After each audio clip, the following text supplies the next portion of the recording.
في درسنا لهذا اليوم بإذن الله تعالى سنتعرف على كيفية التعامل مع المسارات عن طريق التيرمينال. طيب أنا عندي التيرمينال بهذا الشكل، هذا التيرمينال موجه الأوامر بهذه الطريقة.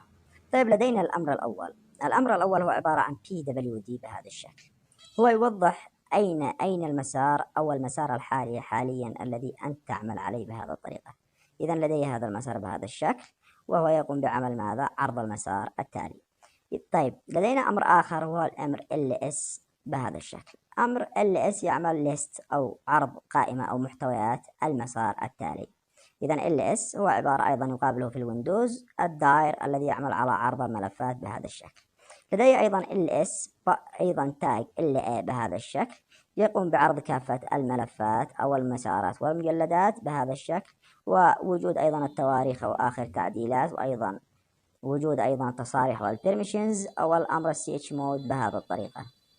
طيب عندي الأمر ls أيضا تاج اللي يعمل على عرض الملفات بهذه الطريقة. طيب لدي الأمر آخر أيضا، لدي أمر آخر يدعى clear يعمل على مسح كافة الأوامر وتنظيف الشاشة أو الترمينال بهذا الشكل. لدي أمر آخر أيضا يدعى cd بهذه الطريقة. cd يعمل على الدخول إلى المسار أو المجلد المحدد. طيب فأنا لو حبيت وقلت مثلا cd/ بهذا الشكل سوف يقوم بالدخول إلى المسار السلاش أو الروت الذي تكلمنا عليه في الدرس السابق، وسوف أقوم بعمل بماذا؟ استعراض لكافة المجلدات أو الملفات الظاهرة معي بهذا الشكل. إذا الأمر cd يعمل على الدخول إلى المسارات المحددة أو المراد دخولها.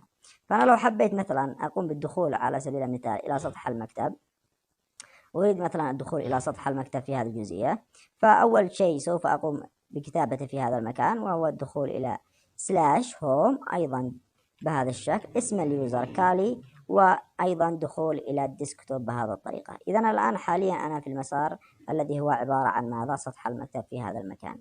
لذلك التنقل بالمسارات سوف يكون عن طريق الأمر cd بهذا الشكل.